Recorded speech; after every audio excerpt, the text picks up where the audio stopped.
नाही, चाकणच्या बाबतीत ते झालंय. चाकणमध्ये असणारे काही व्यावसायिक हे चाकण MIDC ला सोडून महाराष्ट्रामधल्या दुसऱ्या MIDC मध्ये गेले असं आम्हाला कळालं. एक तर कुठल्याही व्यावसायिकाला असणारा व्यवसाय बंद करून दुसऱ्या ठिकाणी जाणं हे परवडत नसतं. पण रस्ते खराब, ट्रॅफिक मोठ्या प्रमाणात असतं आणि जे काही सुखसुविधा MIDC कडनं मिळाल्या पाहिजे दुर्दैवाने त्यांना त्या ठिकाणी मिळाल्या नाहीत. त्याच्या व्यतिरिक्त 36,000 लोकांचा आकडा असा आहे की महाराष्ट्रामध्ये या कंपन्या बंद झालेल्या आहेत आणि दुसऱ्या राज्यात ह्या स्थलांतर झालेल्या आहेत.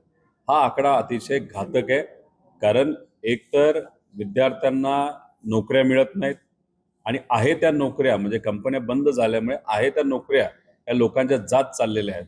आणि सरकारचं झालंय काय की घोडेबाजार करणं, पक्ष फोडणं, नेत्यांना फोडणं याच्यामध्ये इतके व्यस्त आहेत की महाराष्ट्रामध्ये युवांना काय पाहिजे, नोकऱ्या कशा देता येईल, छोटे मोठे व्यवसाय कसे टिकवता येतील याच्यावर मात्र दुर्दैवाने त्या ठिकाणी सरकारकडे लक्ष दिलं जात नाही. हे फार दुर्दैवी आहे. आणि सरकार जे म्हणतंय ते फक्त काय म्हणतंय की आपण कुठेतरी ज्या वेगळ्या IT पार्क आणण्यापेक्षा तिथं AI साठी लागणारे जे काही इन्फ्रास्ट्रक्चर आहे ते आपण आणू. दुर्दैव असं त्याच्यामध्ये पाणी मोठ्या प्रमाणात वापरलं जातं आणि लाईट मोठ्या प्रमाणात वापरली जाते, पण नोकऱ्या तिथं त्या ठिकाणी मिळत नाहीत. त्यामुळे सरकारने ठरवलं पाहिजे कशा पद्धतीच्या कंपन्या आपल्या राज्यात आणल्या पाहिजे आणि आहे त्या कशा टिकवल्या पाहिजे. जर टिकवता येत नसेल तर या सरकारला सत्ता राहण्याचा कुठेही अधिकार नाही. महाराष्ट्रात मराठी जर येत नसेल तर आता लायसन रद्द होणार आहे. आता GR आज येतो आहे. कशाचं? मराठी जर येत नसेल ड्रायव्हरला तर रिक्षा चालक वगैरे मुंबईमध्ये. हे बघा, अतिशय महत्वाचे वेगळे विषय आहेत. एका बाजूला मराठी शाळा तुम्ही बंद करत चाललेला आहात. आदिवासी भागामध्ये असणाऱ्या आदिवासी शाळेमध्ये काय चाललंय दुर्दैवाने त्या ठिकाणी आपण बघितलेलं आहे. भोजन नीट मिळत नाही, चांगल्या क्वालिटीचं मिळत नाही म्हणून मुलं आजारी पडतायत, साप चावतायत. आणि मग ह्या सगळ्या गोष्टीकडे लक्ष देऊन फक्त कुठेतरी मराठी आणि अमराठी असा मुद्दा आणून त्यावर राजकारण मात्र दुर्दैवाने त्या ठिकाणी सरकार जर करत असेल तर हे दुर्दैवी आहे. सुप्रियाताईंनी तुमच्या हाताला धरून मोदींची भेट करून आणि असा एक व्हिडिओ व्हायरल होतो. नाही, विषय एवढाच होता की एकतर तो घरगुती कार्यक्रम होता, तिथं राहुल गांधीजी होते, त्याच्याच बरोबर इतरही मोठे विरोधातले नेते सर्व आले होते, अखिलेश यादवजी होते. दुसऱ्या बाजूला सत्तेतले मंत्री, प्रधानमंत्री साहेब असतील, होममंत्री असतील, त्यानंतर जे या आपल्या देशाचे व्हाईस प्रेसिडेंट आहेत ते सुद्धा तिथे आले होते. त्यामुळे कुठलाही घरगुती कार्यक्रम असला तर राजकारण त्याच्यामध्ये बघितलं जात नाही. त्याच्यामध्ये समावेशक सर्वांनाच बोलवलं जातं. आणि दिल्लीला जो कार्यक्रम झाला होता रिसेप्शनला तिथे सर्वच नेते आले होते आणि तिथे मग सगळ्यांनाच स्वागत करण्यासाठी मी स्वतः होतो, आमच्या पिढीतून सगळ्यात मोठा पवार म्हणून. त्याच्याच बरोबर माझी पत्नी होती आणि मग इतरही माझे भाऊबंद तिथं त्या ठिकाणी होते आणि सगळ्यांचं स्वागत आम्ही तिथं करत होतो. प्रधानमंत्री आल्यानंतर एक प्रोटोकॉल असतो आणि मग प्रोटोकॉल असल्यामुळे तिथे आपल्याला त्या प्रोटोकॉल पद्धतीने तिथं स्टेजवर जावं लागतं. आणि मी तिथं गेलो असता सुरुवातीला म्हणजे एक चांगली गोष्ट आहे, एक साध्या आमदाराला, ते सुद्धा कर्जत जामखेडच्या सामान्य लोकांनी निवडून दिलेल्या एका आमदारांना पंतप्रधान ओळखतात, हे फार महत्वाची गोष्ट आहे. नावानिशी त्या ठिकाणी ओळखतात. मी काय करतो हे त्यांना त्या ठिकाणी माहिती आहे. आणि मग ती पहिली चर्चा झाल्यानंतर परत एकदा फोटो काढण्याची वेळ त्या ठिकाणी आली होते. थोडंसं रिशफल काही लोकांना तिथं करण्यात आलं होतं आणि मग तेव्हा मी बाजूला होतो. तेव्हा सुप्रियाताईंनी मला तिथं बोलून घेतलं आणि सुप्रियाताईंचं आपण जर बघितलं तर सत्तेत असो ना तर विरोधात असो तिथे संबंध सर्वच खासदारांशी चांगले आहेत, नेत्यांशी चांगले आहेत. त्यामुळे मतदारसंघातला विषय असू नाहीतर या राज्यातला कुठलाही मुद्दा असू, सुप्रियाताईंच्या ओळखीमुळे प्रश्न सोडायला नक्कीच त्या ठिकाणी मदत होते. नाशिक कुंभमेळ्याच्या पार्श्वभूमीवरती मुख्यमंत्री 14 ऑगस्टला कामाचा आढावा घेणार आहे. मात्र कुठेतरी खड्डे बुजवण्यासाठी कर्मचाऱ्यांची अधिकाऱ्यांची धावपळ सुरू आहे. 35 अभियंत्यांना कारणे दाखवा म्हणजे जर तिथं मुख्यमंत्री येणार असतील आणि कामं होणार असतील तर मुख्यमंत्री साहेबांना विनंती करतो, नाशिक कशाला, अख्ख्या महाराष्ट्रामध्ये रस्त्याला तुम्ही फिरायला सुरुवात करा. कारण का रस्त्यात ठिकठिकाणी प्रत्येक जिल्ह्यात प्रत्येक तालुक्यामध्ये खड्डे मोठ्या प्रमाणात झालेले आहेत. आणि नाशिकमध्ये बोलायचं झालं तर कालच आपण बघितलं असेल 500 कोटी रुपयाचे कॉन्ट्रॅक्ट तिथं मॅनेज करून दिले गेले अशी चर्चा आहे. आणि मंत्री महोदयांनी तसं प्रेस कॉन्फरन्स घेतली असं आम्हाला कळतं. ते लोक कोणाचे आहेत, कोणाचे नातलग आहेत, कुठल्या पक्षातून आहेत याचाही अभ्यास तिथे झाला पाहिजे. आणि फक्त 500 कोटीपर्यंतच हा भ्रष्टाचार आहे असं नाही. 35,000 कोटी जी कामं तिथे दिली गेली त्याच्यात 10 ते 15% मोठ्या प्रमाणात भ्रष्टाचार झालेला आहे. त्यामुळे आहे ती कामं नीट केली जात नाहीत, त्यात पैसे काढले जातात आणि जी कामं होतात त्याच्यामध्ये आपण सर्वजण फक्त काय बघतो तर खड्डे. लोकांना प्रश्न पडलाय की खड्ड्यात रस्ता आहे का रस्त्यात खड्डा आहे, हा एक खूप महत्वाचा आहे. कारण अख्ख्या भारतातून तिथं लाखो लोक दर्शनासाठी महाकुंभला येणार आहेत, पण त्यात तिथं रस्सीखेच कशाची लागली आहे तर पैसे कसे खाता येतील याच्यावर दुर्दैवाने सत्ताधारी रस्सीखेच करत असताना आपण सर्वजण बघू शकतो. दिल्लीमध्ये जे आहेत, अशा काही अजितदादाच्या गटापेक्षा शरद पवारांच्या गटाची जास्त जवळीक पाहायला मिळते आहे. कशाच्या बाबतीत?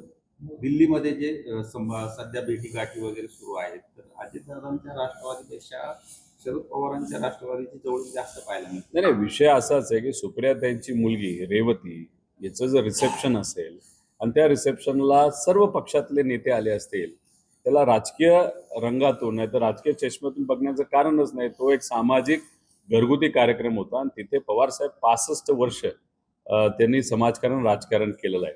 त्यामुळे प्रत्येक जे समजा आता नरेंद्र मोदी साहेब पूर्वी गुजरातचे मुख्यमंत्री होते, गुजरातल्या शेतकऱ्यांचा कुठलाही मुद्दा असेल तर पवारसाहेब त्यात राजकारण न करता तिथं त्या गुजरातल्या लोकांना म्हणजे इतरही राज्यांना तर मदत केलीच, पण गुजरातच्या लोकांना सुद्धा पवार साहेबांनी मंत्री म्हणून तिथं मदत केलेली आहे. त्यामुळे हे जे काही नाती ओळखी पवार साहेबांच्या आहेत, त्यानंतर सुप्रिया त्यांनी त्या मेंटेन केल्यात. कुठं ना कुठं तरी अशा एखाद्या घरगुती कार्यक्रमाला लोक येतात. त्यामुळे तो जो आमचा संवाद आहे नाहीतर त्या नेत्यांशी जे काही संबंध आहेत ते राजकारणाच्या पलीकडे जाऊन आहेत. आणि राजकारण जेव्हा करायचं असतं सगळ्यात जास्त विरोधक मोठा या महाराष्ट्रामध्ये आणि सगळ्यात आक्रमक जर कोण बोलत असेल तर आदरणीय पवार साहेबांचाच पक्ष भाजपच्या विरोधात तिथं बोलताना आपण सगळेजण बघू शकतो. पक्षाने कोकणमध्ये एक दुर्दैवी दुर्दैवी घटना घटना घडली, घडलीय. दरड कोसळली आणि 6 जणांचा मृत्यू झालाय. कसं बघताय तुम्ही? नाही, दुर्दैवी आहे. कुठं ना कुठं तरी शासनामध्ये आणि प्रशासनामध्ये असणाऱ्या लोकांचं कुठंच या गोष्टीकडे लक्ष नाही. पावसाळा चालू आहे, दरड कोसळू शकतात, बऱ्याच काही इतर दुर्घटना होऊ शकतात, जसं की झाड पडू शकतात आणि त्यासाठी वेगळ्या वेगळ्या निधी दिला गेलाय. पण तो निधी पेपरवरच वापरला गेला असं कुठंतरी वाटतंय आणि खऱ्या अर्थाने जमिनीवर कुठंच काम न झाल्यामुळे अशा गोष्टी तिथं होतात. तर हे जे काही दुर्लक्ष केलं जातं प्रशासनाकडनं त्यामुळे गरिबाचा मृत्यू जो होतो ते दुर्दैवी गोष्ट आहे आपल्या महाराष्ट्रामध्ये. अहिल्यानगरमध्ये धीरज परदेशी याची हत्या झाली. या हत्येमध्ये जे निश्चित केलं काही लोकांनी दिवसाचा निश्चित केला होता तर मोर्चा काढला होता. त्या ठिकाणी लोकप्रतिनिधी डायरेक्ट तेढ निर्माण व्हायचे भाषण केले. शिवीगाळ करण्यात आली. हे बघा, जो कोणी क्रिमिनल असतो त्याला जात धर्म तिथं नसतो. ज्याने कोणी कृत्य केला असेल त्याला लगेचच्या लगेच त्याच्यावर कारवाई होणं तितकंच महत्वाचं आहे. SP साहेबांच्या संपर्कात आम्ही सुद्धा आहे आणि आम्हाला कळालंय की त्या 3 ते 4 लोकांना पकडलं गेलं आहे, हैदराबादमधून आणलं गेलं आहे, जेलमध्ये टाकलं गेलं आहे. आता याच्यात अजून जर कोणी असेल आणि त्यांच्याकडे पुरावे असतील तर लगेचच्या लगेच पोलिसांना ते पुरावे देणं हे महत्वाचं आहे आणि पोलिसांनी त्याच्यावर कारवाई करणं पण तितकंच महत्वाचं आहे. पण आम्हाला जे कळालंय की जे जे काय पुरावे होते त्या अनुषंगाने जे जे कोणी जबाबदार होते त्यांना तिथं जेलमध्ये टाकण्यात आलेलं आहे. होम मिनिस्टर साहेब जे या राज्याचे मुख्यमंत्री आहेत ते स्वतः लक्ष देऊन आहेत. आता जर होम मिनिस्टर साहेबांनी आम्ही जे ऐकलेलं आहे की तिथं जो व्हिडिओ बघितलेला आहे तिथं कुठले तरी भाजपचे आमदार आले होते आणि त्यांनी मुख्यमंत्री साहेबांशी आणि लोकांचं बोलणं करून दिलं. जर होम मिनिस्टर सांगत असतील तर आम्ही कारवाई करू. त्यांच्यावर विश्वास कुठं ना कुठं तरी आपण सगळ्यांनी ठेवलं पाहिजे. कारण राजकारण करायचं झालं तर आम्ही तर विरोधात आम्ही पण राजकारण करू शकतो, पण जर पोलिसांनी कारवाईच केली असेल, जे कोणी जबाबदार आहेत त्यांनी ते मान्य सुद्धा केलेलं आहे, तर मला असं वाटतं की त्याच्यात न जातीय न धार्मिक रंग आपण सर्वांनी दिला पाहिजे. कारण काही झालं जो कोणी क्रिमिनल कृत्य करतो तो त्याला जात आणि धर्म नसतो हे आपण सगळ्यांनी समजून घेतलं. नाशिक व्यतिरिक्त इतरत्र पण रस्त्याची व्यवस्था झालेली आहे. आता लहान लहान मुळे म्हणजे विद्यार्थी जे आहेत त्या रिपोर्टर म्हणून एक नवीन खंडात आहे, रिपोर्टर म्हणून ते व्हिडिओ एकतर मराठी पत्रकार चांगलं काम करतायत. जे काही बातम्या असतात ज्या महत्त्वाच्या असतात त्या लोकांपर्यंत आणि शासनामध्ये असणाऱ्या सर्व नेत्यांपर्यंत ते त्यांच्या त्यांच्या चॅनलच्या माध्यमातून पुरवतच असतात.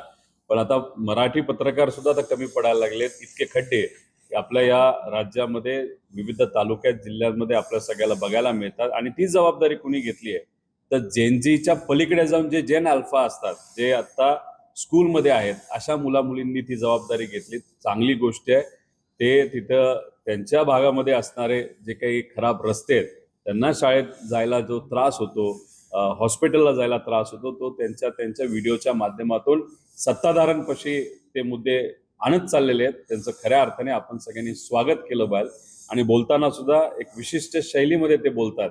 त्यामुळे जेन झी तर पुढे गेलेच आहेत, जेन अल्फा पण खूप मागे असं वाटत नाही. त्यामुळे आज सरकारला जेनझीला उत्तर द्यावं लागणार आहे आणि जेल अल्फाला सुद्धा त्या ठिकाणी उत्तर द्यावं लागणार. आशिया खंडातली सर्वात मोठी मानली जाणारी आपली अहिल्यानगरची जिल्हा बँक आहे. या जिल्हा बँकेची निवडणूक आता लागतात. अजितदादांचं विशेष लक्ष प्रत्येक निवडणुकीवेळी लागलं होतं. मात्र यंदा विखे आणि थोरात यांच्या पलीकडे जाऊन राम शिंदे देखील तिसरा पॅनल उभं करतात अशी एकंदरीत चर्चा आहे. आपली काय भूमिका आहे? इलेक्शनच्या आधी चर्चा बऱ्याच काय होत असतात. जेव्हा इलेक्शन फायनल लेवलला त्या ठिकाणी होतं तेव्हा बरेचसे बदल तिथे केले जातात. काही लोक उगाचच आवाज करतात, चर्चा करतात आणि मग चर्चा करून महत्त्व स्वतःवर आणतात आणि त्यात तडजोडी करतात.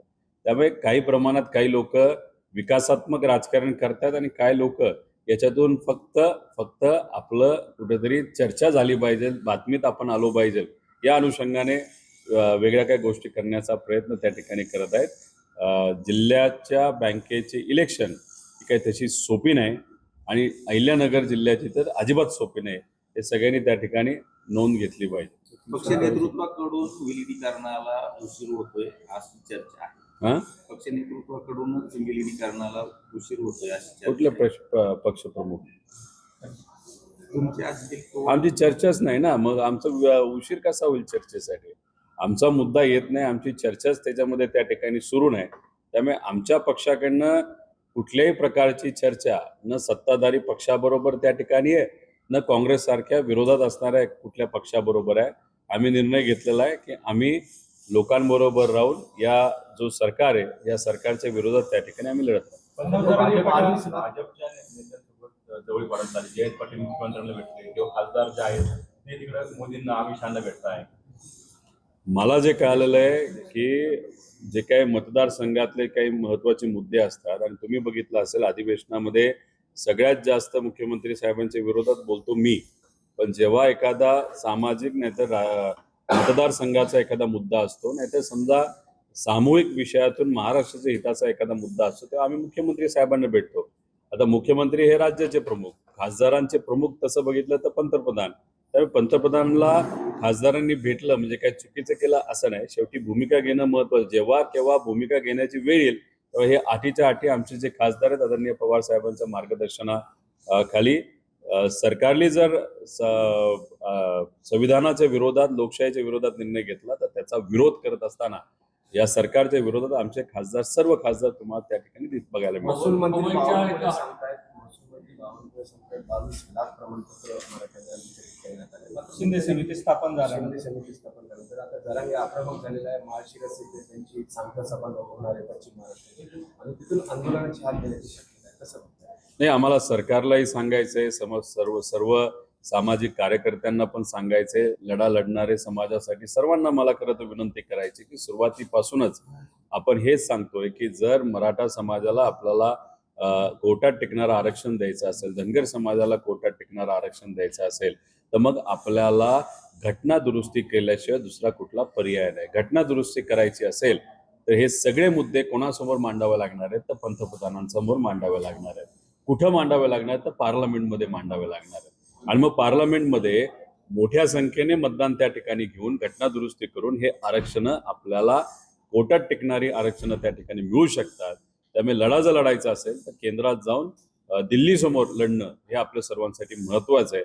पण दुर्दैव असं की आपल्या महाराष्ट्रामध्ये जेव्हा केव्हा आरक्षणाच्या बाबतीत चर्चा होती दोन्ही बाजूली कुठल्या तरी नेत्याबद्दल, समाजाबद्दल एक वेगळ्या पद्धतीने त्या ठिकाणी बोललं जातं आणि आपल्या या महाराष्ट्रामध्ये संतांनी नाही तर महामानवांनी जो काय विविध समाजामध्ये एक एकोपा, समानता, बंधुभाव जो ठेवलेला आहे त्यालाच कुठेतरी आता तडा दुर्दैवाने त्या ठिकाणी जाताना आपण सगळेजण बघू शकतो. त्यामुळे सगळ्यांनी एक जबाबदारी मनामध्ये ठेवली पाहिजे की समाजामध्ये ते निर्माण न करता आपल्याला संविधानिक पद्धतीने पार्लमेंटमध्ये जाऊन कोर्टात टिकणारं आरक्षण हे कसं देता येईल यासाठी प्रयत्न खऱ्या अर्थाने केले पाहिजे. पवईच्या एका हॉटेलमध्ये आमदारांची बैठक झाली. पवईच्या एका हॉटेलमध्ये शिवसेनेच्या आमदारांची बैठक झाली. त्या बैठकीमध्ये रश्मी ठाकरे यांना आमदारांनी शिवी दिली असा दावा नरेश म्हस्केंनी केला. कुणी गेलाय?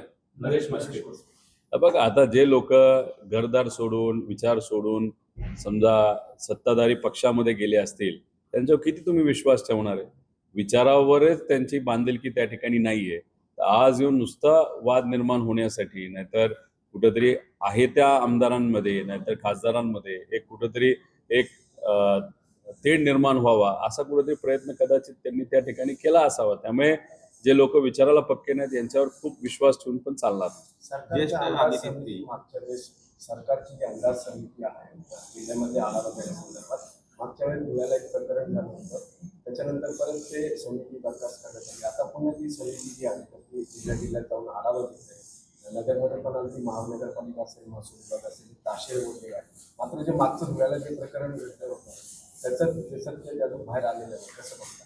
ते आता तिथं जे प्रमुख होते अध्यक्ष होते त्यांचे पीए होते त्यांनी तो पैसा घेतला अशी कुठेतरी चर्चा आहे. पण मग अध्यक्ष नाही तर त्यांच्या पीएली पैसे घेतले असतील अशी चर्चा असेल तर मग काय सगळे सदस्य खराब असतात असं नाही.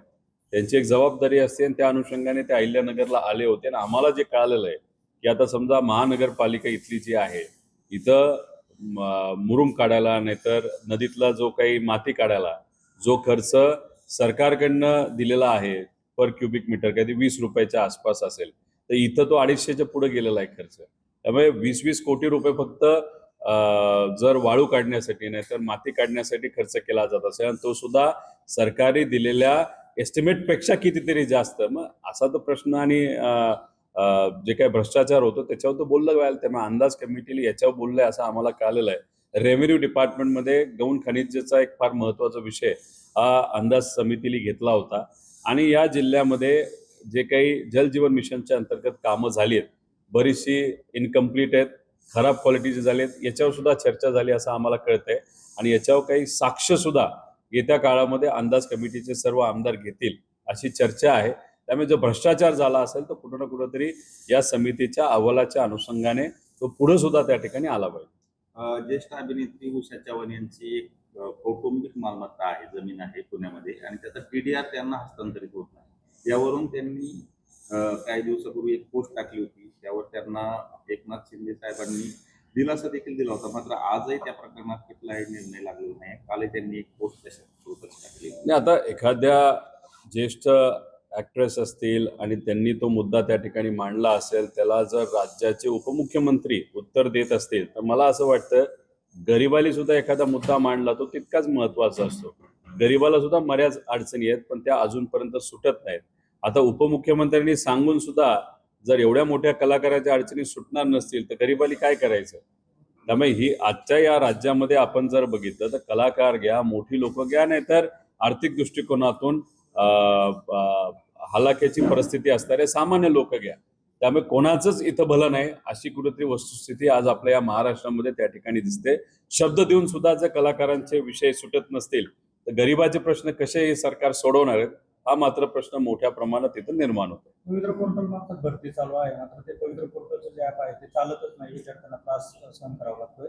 3 दिवसाची मुदत वाढ दिली सरकारनं मात्र अजूनही पवित्र पोर्टल व्यवस्थित चालत एक तर हे जे काही ऑनलाईन भरती तिथं केली जाते ते सगळे जे पोर्टल आहेत नाही तर जे सगळे सॉफ्टवेअर आहेत ते सगळे चुकीचे आहेत आणि त्याच्यामध्ये मोठ्या प्रमाणात भ्रष्टाचार आज सुरू असतो. हे आम्ही अनेक वेळा त्या ठिकाणी बोलून दाखवलेलं आहे. त्यामुळे आमचे ठाम मत आहे की ऑफलाईन पद्धतीनेच तिथं भरती तिथं व्हावी. त्याच्याबरोबर नीटच्या बाबतीत बोलायचं झालं तर काल रात्री जे काही पोस्ट ग्रॅज्युएशनला नीट घेतली जाते त्याच्यासाठी मेसेजवर आले हैदराबाद त्यानंतर ईमेलवर आले हैदराबाद आणि नीटच्या वेबसाईटवर गेलं तर ते म्हणते पुणे सेंटर. म्हणजे असा जर अंदागोंदी कारभार नीटच्या बाबतीत एवढं मोठं आंदोलन होऊन जर परत होणार असेल आणि जे काय ऑनलाईन परीक्षा तिथे घेतल्या जातात त्याच्यामध्ये सुद्धा अशा पद्धतीने जर गोंधळ होत असतील सोफ्टवेअरच चालत नसेल बंद पडत असेल तर मग कुठेतरी आपण एका बाजूला म्हणतोय की आपल्या राज्याला 1 ट्रिलियन इकॉनॉमी आपल्याला करायची आहे. AI मध्ये खूप मोठं नाव करायचंय आणि साधंच सॉफ्टवेअर आपल्याला चालवता येत नसेल तर ही आपल्या राज्याची नामुष्की आहे या सरकारमुळे आल्यामुळे असं आपल्याला म्हणावं लागेल. शिक्षण मंत्र्यांनी दोन्ही अधिवेशनामध्ये अर्थसंकल्प अधिवेशन पावसाळी अधिवेशनामध्ये शब्द दिला होता. हजारो विद्यार्थ्यांनी परीक्षा दिल्या कला शिक्षकांनी मात्र भरती काढताना केवळ 172 शिक्षकांची भरती होणार आहे आणि पैसे तर भरपूर घेतले फीच्या माध्यमातून. 2000 पेक्षा जास्त मुलं जे आहेत महाराष्ट्रातले आहेत त्यांना नोकरीच मिळणार नाही. प्राध्यापक भरतीमध्ये सुद्धा मोठ्या प्रमाणात भ्रष्टाचार आहे आणि या विद्यार्थ्यांना शब्द देऊन अधिवेशनात आश्वासन देऊन सुद्धा ते जर सरकारकडनं त्या ठिकाणी पूर्ण होत नसेल हे कितपत योग्य आहे. प्राध्यापक भरतीमध्ये आम्ही जे ऐकलेलं आहे की युनिव्हर्सिटीमध्ये ज्या भरती केल्या जातात विशिष्ट विचाराच्या लोकांनाच घेतलं जातं आणि काही लोकांना पैसे देऊन 1-1 कोटीचा रेट तिथं फुटलाय असं चर्चा आहे. त्याच्याच बरोबर प्रायव्हेटमध्ये तेव्हा भरती काही इन्स्टिट्यूटमध्ये केली जाणार आहे प्राध्यापक भरती, त्यात रेट 40 ते 50 लाख रुपये आहे. एखादा प्राध्यापक पैसे देऊन जर प्राध्यापक झाला आणि पुढचे 20-25 वर्ष प्राध्यापक म्हणून तो काम करणार असेल तर गरीब मुलांना तो न्याय कसे देणार आहे. पहिलं ते पैसे वसूल करायच्या मागे तो त्या ठिकाणी लागणार आहे. त्यामुळे हे जे काय शैक्षणिक व्यवस्थेमध्ये जो काय गोंधळ तिथं सुरू आहे, टीईटी मध्ये भ्रष्टाचार झालेला आपल्याला माहिती आहे, तलाठी भरतीमध्ये भ्रष्टाचार झालेला आपल्याला सगळ्यांना माहिती आहे आणि दुसऱ्या बाजूला प्राध्यापक भरतीमध्ये सुद्धा जर गोंधळ तिथं सुरू होत असेल आणि त्याच्यातच एमपीएससीचा सुद्धा पेपर फुटत असेल तर मग जे काही दुसऱ्या राज्यात चाललंय त्याच्यापेक्षा कितीतरी मोठ्या प्रमाणात भ्रष्टाचार भरती प्रक्रियेमध्ये आपल्या या राज्यामध्ये आहे हे आम्ही ठामपणे त्या ठिकाणी बोलतो. पेपर संदर्भात आपण तुमच्यावरती प्रश्न उपस्थित केला होता आणि त्याच्या संदर्भात आंदोलन देखील करणार असतं. नाही तलाठीमध्ये म्हणता तलाठी भरतीमध्ये भ्रष्टाचार झालाय हे सुरुवातीला आम्ही सांगितलं होतं. तेव्हा विखे पाटील बोलत असताना त्यांनी सांगितलं होतं रोहित पवार हे खोटे बोलतायत, बिना पुराव्याचं बोलतायत, त्यांच्यावर मी FIR करणार आहे. आता हे जेव्हा आम्ही हा मुद्दा मांडला तेव्हाचा विषय. त्यानंतर विद्यार्थ्यांनी पुरावे दिल्यानंतर मॅटमध्ये चर्चा झाली, क्वासी ज्युडिशियल बॉडी आहे त्याच्यामध्ये सिद्ध झालंय की 60 ते 62 लोकांनी पैसे घेऊन तिथं पेपर फोडलेला आहे. मग आता त्याचा जो फायनल रिपोर्ट आहे तो या महिन्याच्या मध्य नाही तर 20 तारखेपर्यंत तो तिथे येणार आहे. सरकारने तो रिपोर्ट द्यायचा आहे. तो रिपोर्टसाठी आम्ही तिथं थांबलेलो आहे.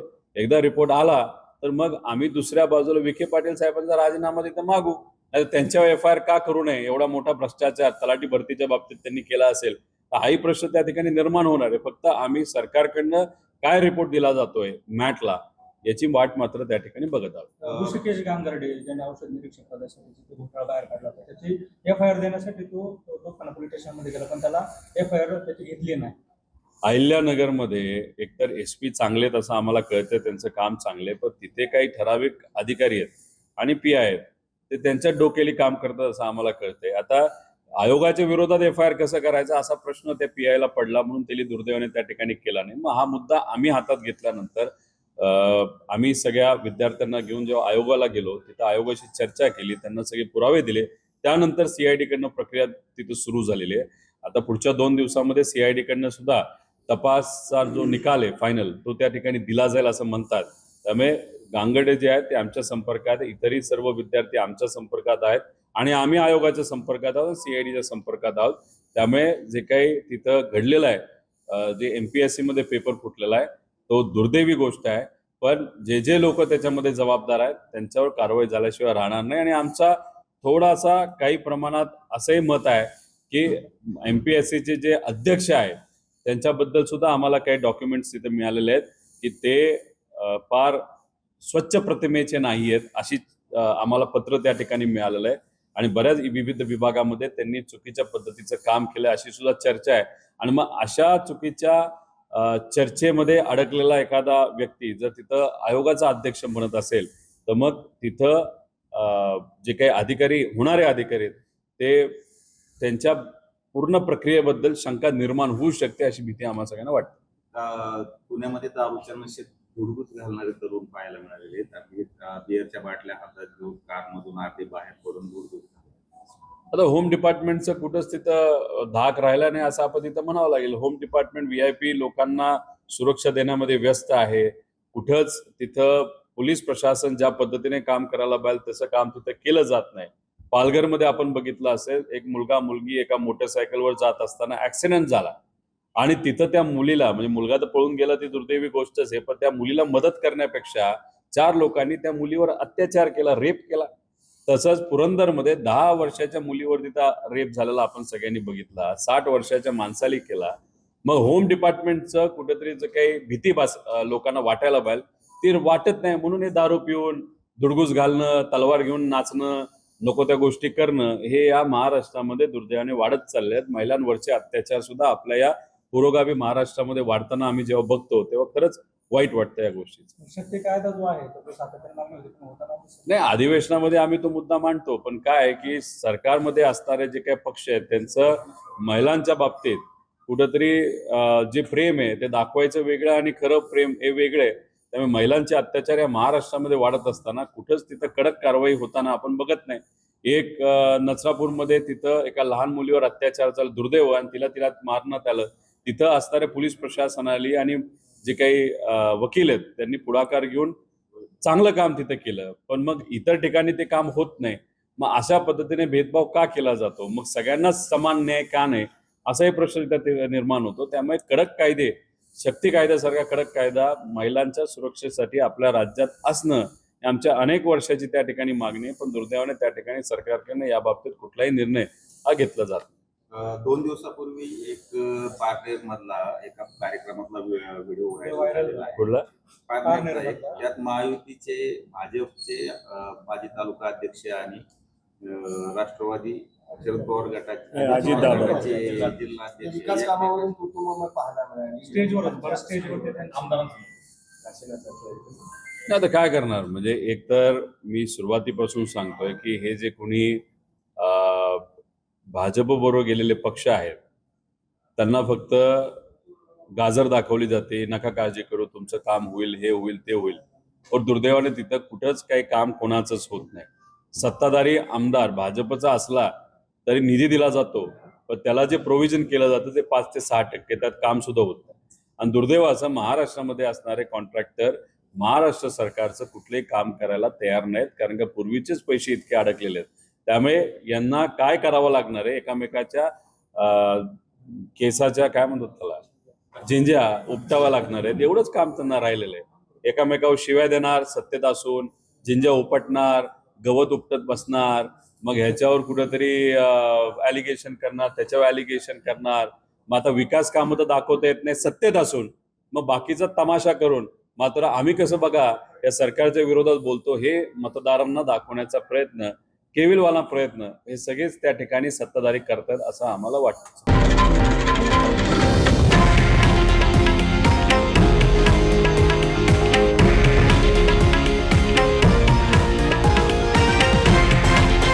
हे आहे देशातील नंबर 1 न्यूज नेटवर्क आणि आपण पाहत आहात TV9 मराठी, एकमेव.